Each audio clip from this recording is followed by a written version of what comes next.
Coming in at 0-4, the Saints haven't had the results they've been working toward, but every week has been an improvement, scoring more points, becoming more efficient with each passing game.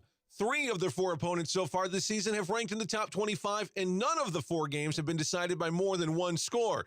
Today, the offense, led by freshman quarterback Joey Passo, hopes to improve enough to give the Saints their first W of the season as they take on the winless Trojans of Trinity International. The defense better be ready, though, because the Trojans come into Memorial Stadium with the 7th most prolific passing attack in the country. Our pregame talk with head coach Joe Curry is next on the USF Sports TV network.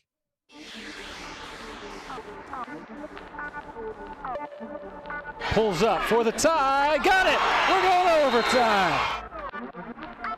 Steps up in the and he is flattened. Dedman takes the snap. Option play. Fakes the pitch. Dives. Touchdown. 14-yard score for the freshman quarterback. Blocked by Woods. Humphrey's got her second kill of the night. That's your boy right there. Daniel, 3-point attempt is good for Shadrian McDaniel. Ahead to Jordan Pyle. Pyle lays it up and draws the foul.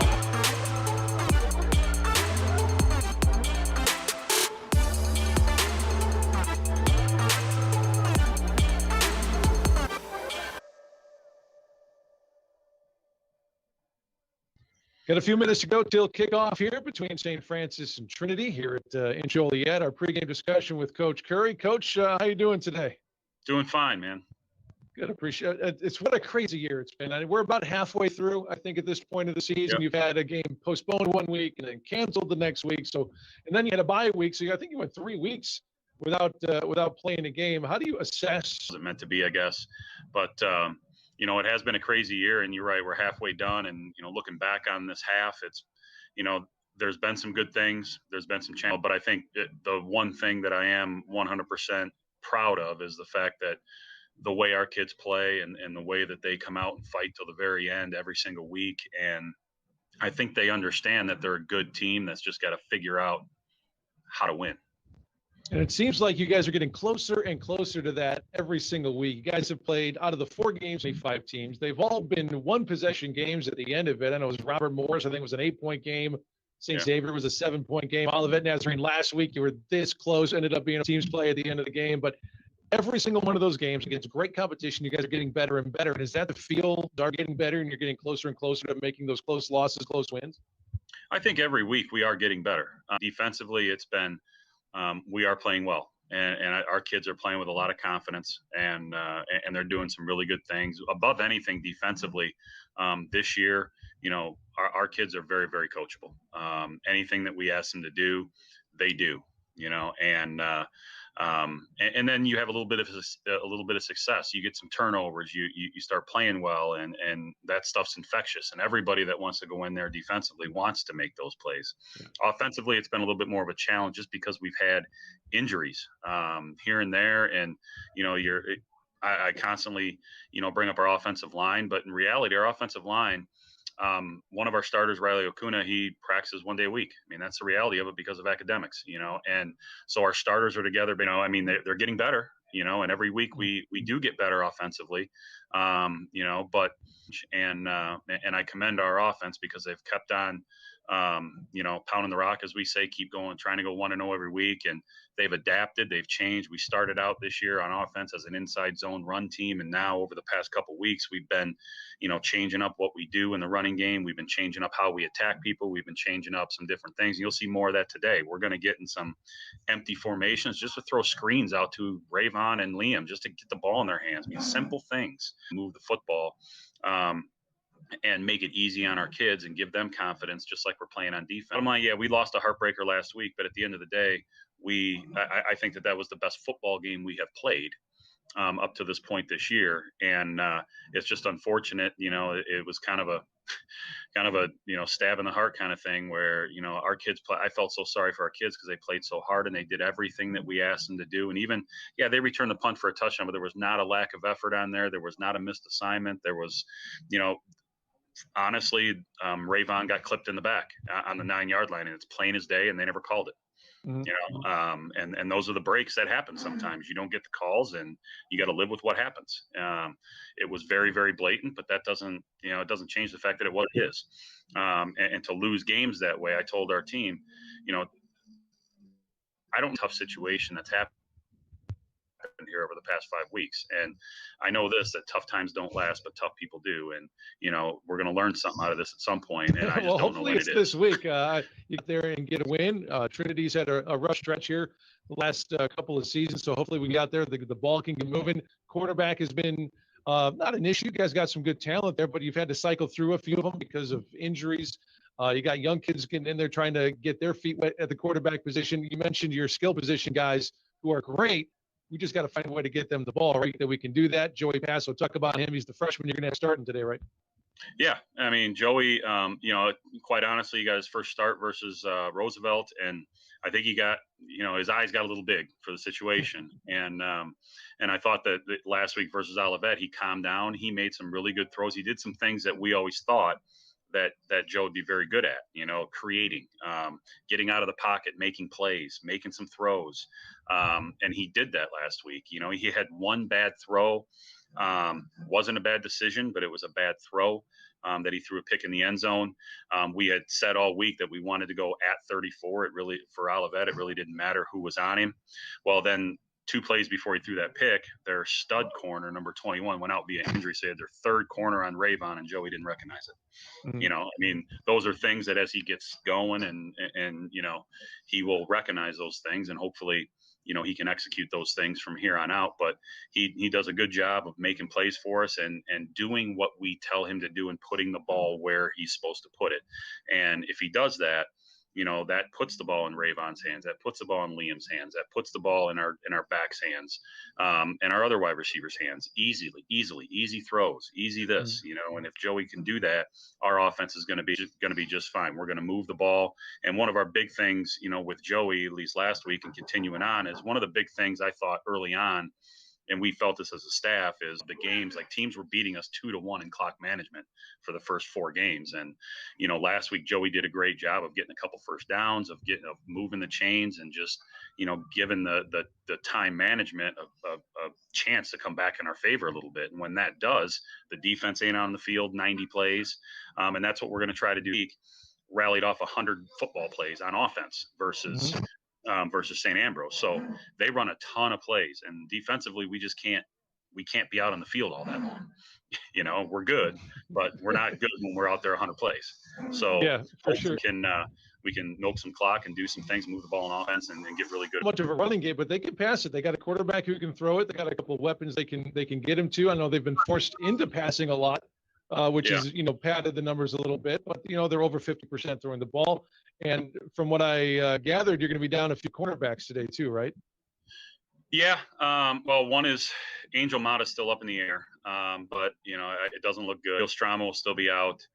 We're gonna play our corners that started for us last week, and one's Jay, and the other is Jack Lemke. Jack Lemke first, the number 20 team in the country, and did an okay job. He missed a few tackles, but he did an okay job, and Jack's only going to get better. So we're gonna, we're gonna start both those guys, and if we get somebody back, we get them back. Absolutely, but you got a guy who plays in the defensive backfield who's just been crazy. Both special teams, returning kicks, and as a safety, 3 straight interceptions against Olivet Nazarene, 2 in the end zone, 1 at the 10-yard line. Scott Tumult, I always get his name wrong. Tumulty. Did I get that right this time? It's Scott Tumulty. Tumulty. I got it. Yeah. If I can't get the guy's name right now, I don't know what we're going to do, because he has his hand on the ball every single possession. It seems like.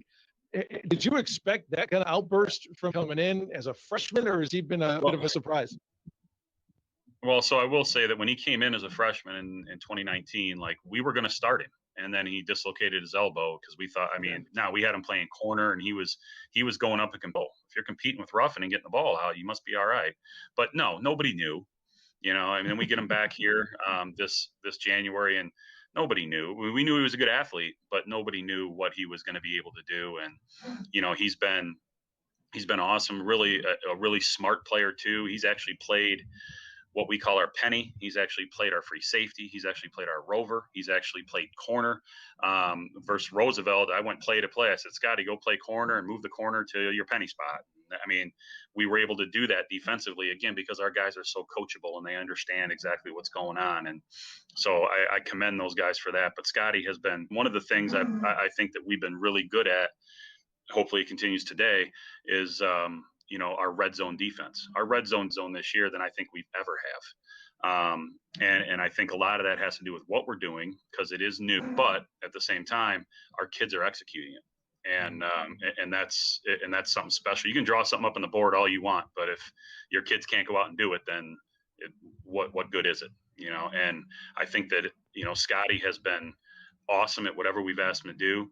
And we legitimately have tried on defense now as the year goes along. Hey, where are they putting the ball? Let's put Scotty over there, and that's kind of, and we've been able to evolve that. And that's why he's around the ball all the time and making plays. I would imagine that the other team knows that too. And at this point, logic would dictate that they're going to try to get the ball the opposite side of the field on where Scotty is. So it's nice on defense to be able to roll him around, put him corners to be. And that's what we're able to do. We want to put Scotty around the ball. So for example, like we knew Roosevelt was going to run the ball. So we put Scotty at free safety and said, you tackle number 6, their tailback. Okay. And last week it was, hey, they got 2 good receivers. You're going to go shadow them and, kind of be over there. And that's where he got his picks from. Now we disguised our coverages and that, so it looked like everything we were doing in weeks past, but we really weren't.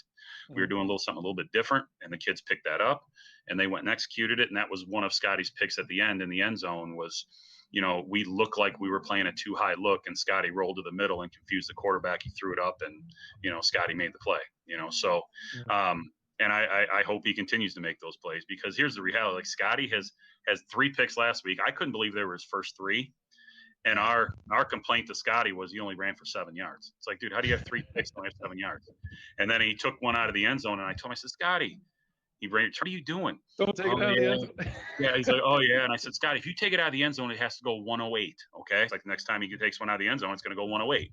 But if you're going to take it out, you better take it 108. Well, so we better keep our eyes on him today, because Trinity likes to throw the ball. So to your point before, the defense is a lot more fun to watch this year because of how you change things up. You're dialing up some more blitzes and getting after the quarterback, and you could tell that the kid behind that, and it's a lot of fun to watch defensively. Yeah, one of the things we've been able to do defensively, I got to give Tom Miller, our co-defensive coordinator, a lot of credit. He came here as the defensive coordinator from Minnesota Crookston, and we put what we call a hot coverage. So it's basically blitz everybody and have 5 people deep. But all those 5 people aren't even back. So wherever he throws it, they just go to. It's a little bit confusing because people are like, well, are they playing man? Are they playing zone? It's not a zone. It's not man. It's look at the quarterback. Wherever he throws it, go to it. And we've had a lot of success with that because we're making the ball get out of the quarterback's hands. We're making him make decisions right now. And then once he makes a decision and he throws it, we've got people rallying to the football right away. So, and to our defense's credit too, in order to do that, you have to be really good tacklers. And so far as of right now, we have been good tacklers on defense and for us to be successful. Well, let's get one in the left-hand column today, huh? We better. All right. That's the goal, to go 1-0. So thanks, Coach. I appreciate it. Good luck. Yep. Thanks, Nick.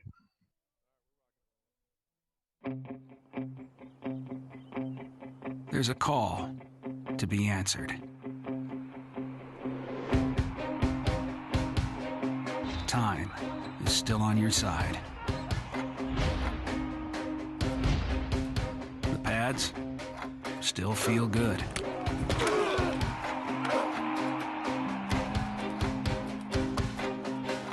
The spirit of competition is still alive inside. The desire still drives and challenges you.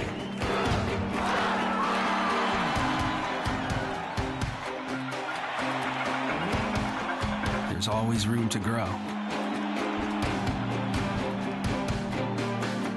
The phrase student athlete has a